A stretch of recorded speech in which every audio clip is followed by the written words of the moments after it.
Nuestra generación quiere aprender de historia, pero también escribirla. Queremos hablar de política e incidir en ella. Queremos escuchar, pero también ser escuchados. Foro 89.5, con Paco Vallejo y Manuel Galván. La historia es nuestra y la hacen los pueblos. ¿Qué tal? Muy buenos días, bienvenidas, bienvenidos a Foro 89.5, esta mañana del 18 de septiembre de 2025.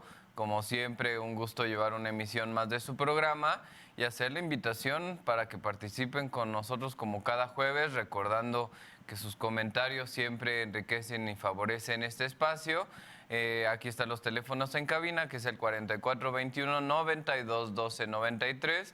También lo pueden hacer al 4421-921200 con la extensión 37120. Si llegan sus comentarios antes de que termine el programa, los leemos, y si no, pues empezaremos la próxima semana precisamente con sus comentarios. Buenos días, Manu. Paco, muy buenos días. Saludos a todo el auditorio. Gracias por escucharnos y por vernos en señal de TV UAC y Radio UAC.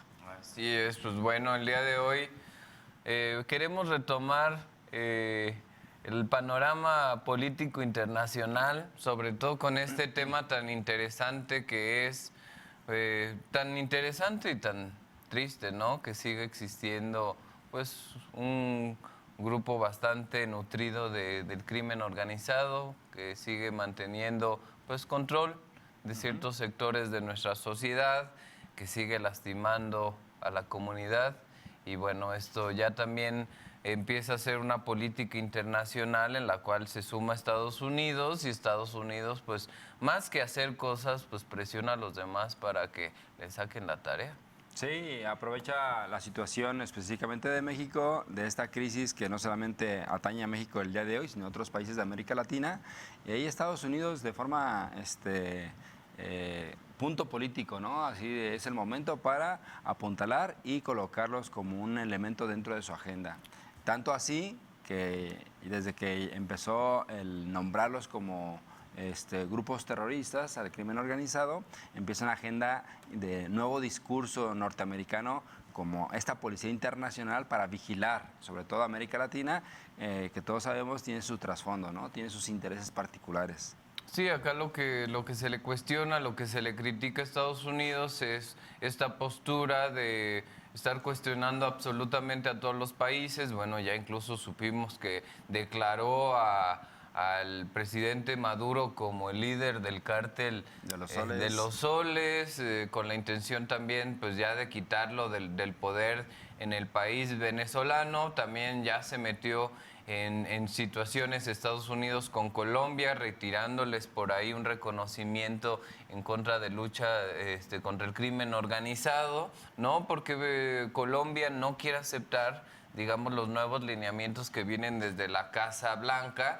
Y así México, que también pues hemos estado siguiendo este tema muy, muy de cerca, cómo ha estado presionando a la presidenta para que acepte el injerencismo militar dentro de nuestro territorio, ¿no? Y en este sentido, pues México ha pues estado tratando de detener, toreando estas intenciones, y la verdad es que en ese sentido lo que hace Estados Unidos es colgarse las medallas de los logros del gobierno nacional.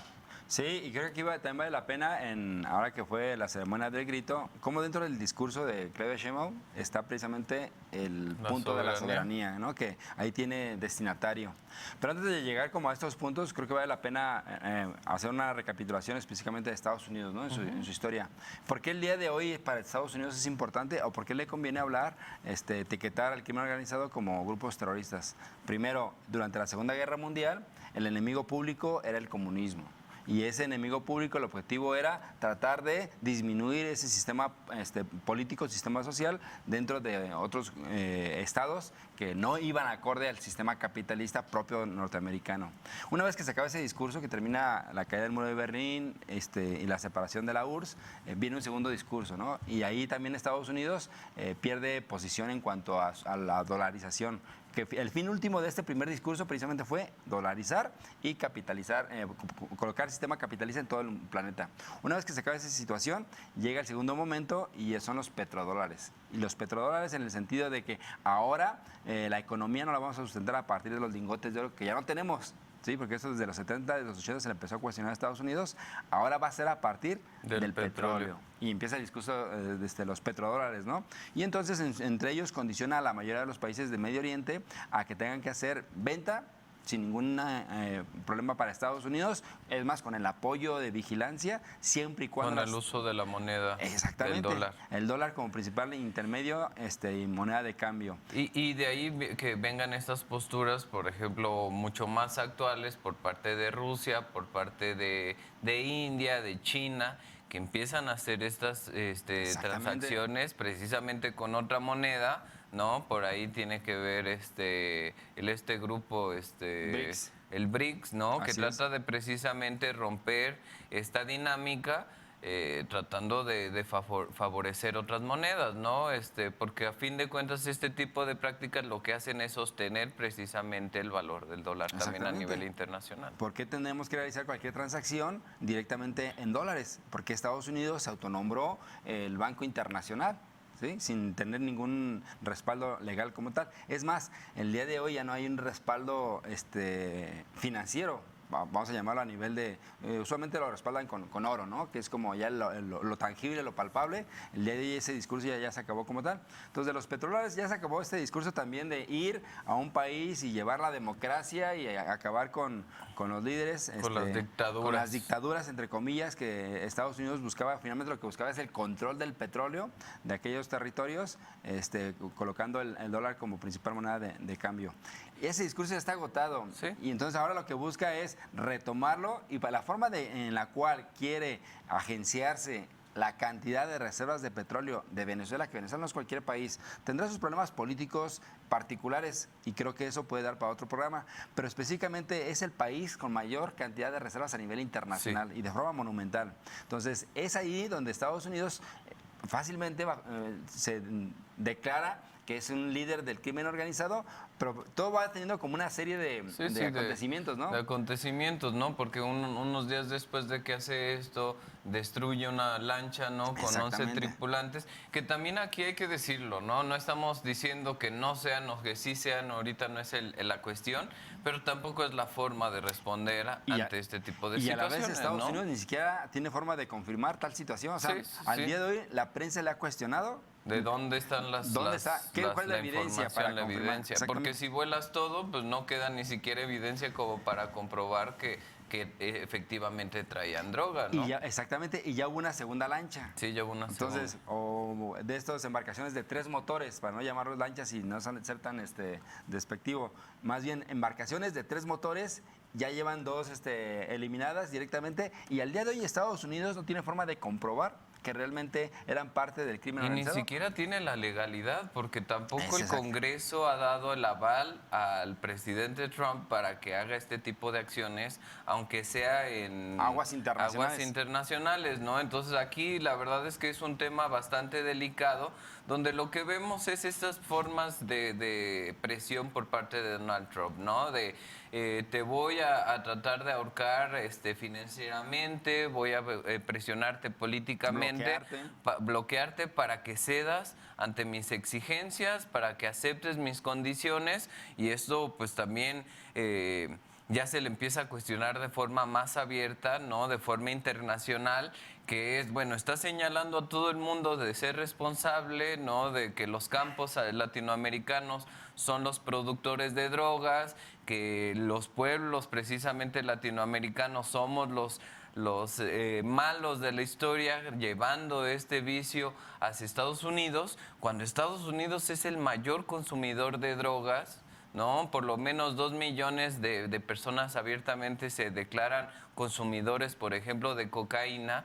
Y este tipo de situaciones, por supuesto que no son cuestionadas, no hay un problema de salud dentro de Estados Unidos, no hay un cuestionamiento de qué pasa con los jóvenes, por qué están cayendo de esta forma tan abrupta y tan triste en este tipo de drogas que además son mortales, ¿no? Y entonces, ¿dónde está la responsabilidad de un país consumidor que llegan las drogas ahí, se venden las drogas ahí, se generan recursos ahí y luego son regresados a otros países que aportaron, digamos, estos estupefacientes a través de armas, a través de recursos que utiliza el crimen organizado y no solamente se queda ahí, sino que se extienden hacia otros rubros como es el huachicol fiscal,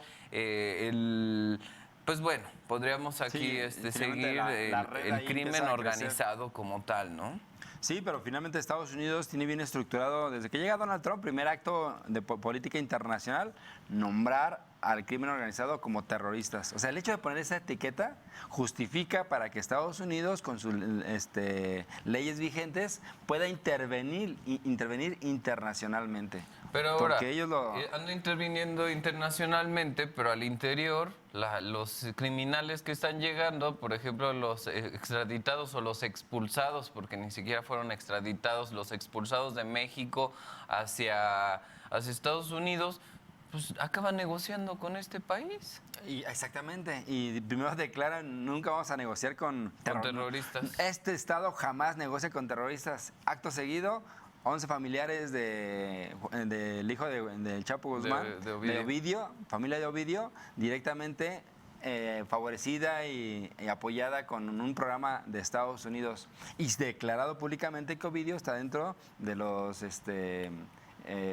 testigos protegidos. Entonces, nosotros nos quedamos con la guerra, nos quedamos con el conflicto, mientras Estados Unidos se agencia la información. Los recursos. Y aunque tenga incongruencia política y legal, con todos los recursos, porque finalmente es lo que busca, ¿no? Sí. Lo que significa el día de hoy en la economía internacional, lo que se mueve a través del crimen organizado, es una cantidad de dinero monumental. Sí. Y ahorita Estados Unidos requiere, entonces está buscando por dónde rascar y por dónde atraer esas cantidades de dinero, ¿no? Sí, y bueno, lo que podemos ver es estas grandes presiones que vienen desde Estados Unidos, donde abiertamente declara que, por ejemplo, en México el crimen organizado es el que gobierna, ¿no? Y bueno, también este tipo de declaraciones creo que se dan de forma muy simplista, ¿no? Sin hacer un análisis de fondo, sin entender lo que representa este gran problema para nuestras comunidades. O sea, lo hemos visto, estamos hablando de miles de gentes asesinadas a lo largo de las últimas décadas, estamos hablando de una guerra contra el narcotráfico que complicó... Obedeció una agenda de Estados Unidos. Además, ¿no? Cuando Estados Unidos tenía prohibida la venta de ciertas drogas, el día de hoy gran cantidad de estados, sobre todo California, ya tienen legalizado desde no solo medicinal, sino a nivel lúdico. Por lo tanto, este discurso y esta agenda de Estados Unidos contra el crimen organizado ya está agotada, no tiene sentido. Mismo Petro, que entrando a su presidencia, lo comentó. Esta no es algo creado en Estados Unidos desde los 50 y no te ha llevado ningún beneficio. Al contrario, ¿sí? Se ha incrementado el crimen organizado, se ha incrementado la violencia y no se disminuye pues esto la cantidad que les dijo Maduro, que el verdadero cártel es el cártel del norte. Fuerte. O sea, fuerte, pero también trae ahí su realidad, ¿no? Acá también lo que están haciendo es señalarse como narcoterror. Y ahora resulta que todos los países son narcoestados, ¿no? Lo cual también creo que ahí se debe de tratar esto con cuidado y más bien... pues sí, no minimizar este problema porque sabemos lo que representa, o sea, ya lo hemos vivido en carne propia durante las últimas décadas. Sin embargo, pues creo que el camino, el cambio de estrategia, pues también ha venido ya trayendo sus resultados poco a poco, ¿no? Desafortunadamente, pues la situación de la violencia en México pues se disparó a niveles altísimos y por más que se ha tratado y avanzado, pues seguimos en una situación todavía delicada y compleja. Sí, que para esa administración, sí hay como que ya no solamente en el gobierno de López Obrador empezó a mínimo mantenerse en una línea, ¿no? Ya no incrementó. Y afortunadamente ya en este gobierno, lo que lleva 11 meses, casi el año, ha empezado un declive, mínimo el 25%, de una forma estratégica, porque desde el discurso está vamos directamente por los generadores de violencia, Sí. ¿no? Más allá del crimen y todo eso, hay investigaciones paralelas, pero esas con su tiempo. Y aquí lo que se metió velocidad. Y yo creo que también por presión de Estados Unidos, ¿no? O sea, la agenda de Estados Unidos está presente en el gobierno de Claudia Sheinbaum directamente, ¿no? Pues sí, hay que dar resultados, ¿no? Y creo que también las condiciones del país han cambiado mucho, porque se habla de este periodo de 6 años de Andrés Manuel López Obrador, donde solo fueron abrazos y se mofan, digamos, de esta política, pero también de alguna forma se atendieron sectores sociales que durante muchísimo tiempo fueron abandonados, y de alguna forma esto también es cambiar la dinámica social, en el sentido de que no puede estar ahí a la disposición la población para estos grupos criminales, sino que se debe de empezar a atender desde las posibilidades de la sociedad para salir adelante. Sí, yo creo que nadie le quita a López Obrador la política social que generó, pero creo que a la vez algo que sí se le faltó, y el día de hoy hay evidencia de ello, es él representaba la fuerza del Estado, y esa fuerza del Estado se cruzó de brazos ante el crimen organizado. Sí. Y eso tristemente, o sea, un Estado en el cual funda una nueva policía que es la Guardia Nacional, y no la utilizas más que para hacer referencia institucional.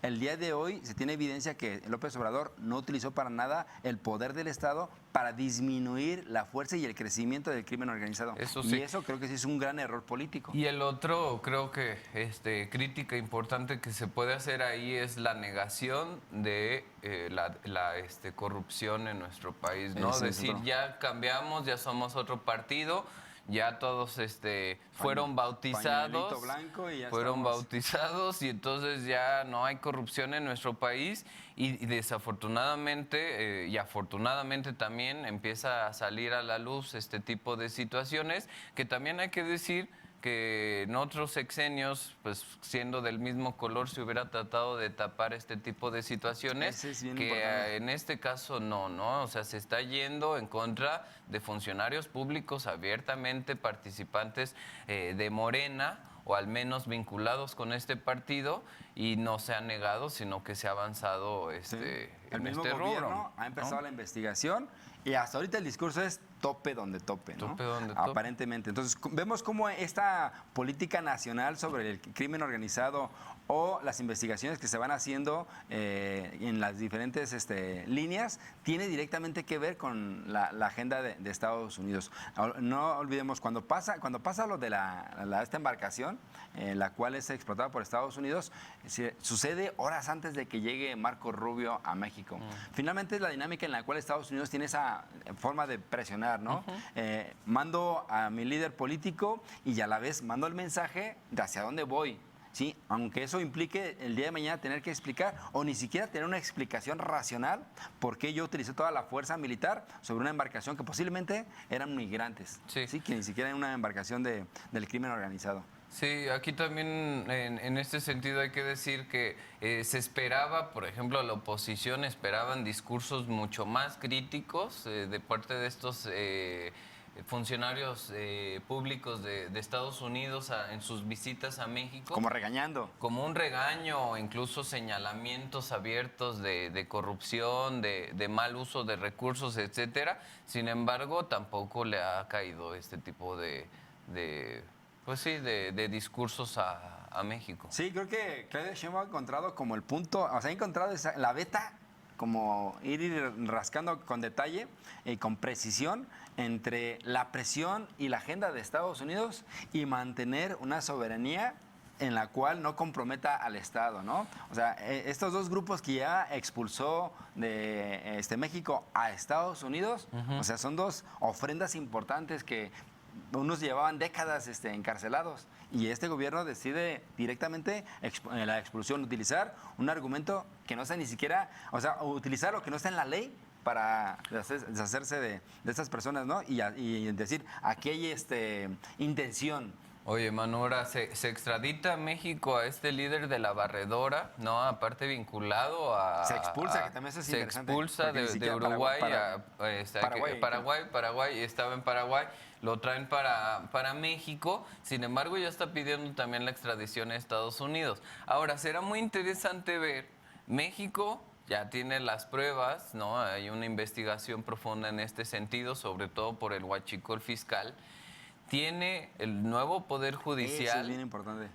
Nuevos tiempos. Nuevos tiempos ahora. ¿Qué va a hacer México? ¿Va a demostrar que ya tiene la capacidad como para llevar justicia dentro de sus instituciones o vamos a seguir recurriendo a Estados Unidos? A la justicia internacional, bueno, específicamente a la justicia de Estados Unidos, Sí.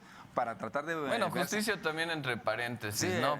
Porque finalmente, como decíamos, allá terminan negociando y quedándose. En el caso de García Luna, es sentenciado allá y allá se quedan con todos los recursos que en su momento robó de México. Entonces, ese tipo de cosas, finalmente Estados Unidos tiene un costo-beneficio. Sí, ¿no? y siguen abiertas sus cuentas también para sus familiares, ¿no? Entonces, que también... eso que comentas creo que es bien importante porque esta situación del exsecretario de Seguridad del gobierno de Tabasco en tiempos de Dan Augusto, específicamente va a ser el símbolo de que si el gobierno el día de hoy tiene la capacidad, más que el gobierno, el Estado, lo que representa el Estado que está en turno, tiene la capacidad de llevar a cabo un proceso judicial en tiempo y en forma, de forma correcta. O al último vamos a terminar, como bien comentas, cayendo y mandándolo otra vez al extranjero porque hubo redes, ¿no? Todavía anquilosadas de la estructura del Estado o de los poderes. Hay varias tareas importantes ahorita que recaen en este nuevo Poder Judicial. Por ahí van a ser estas decisiones, ¿no? De cómo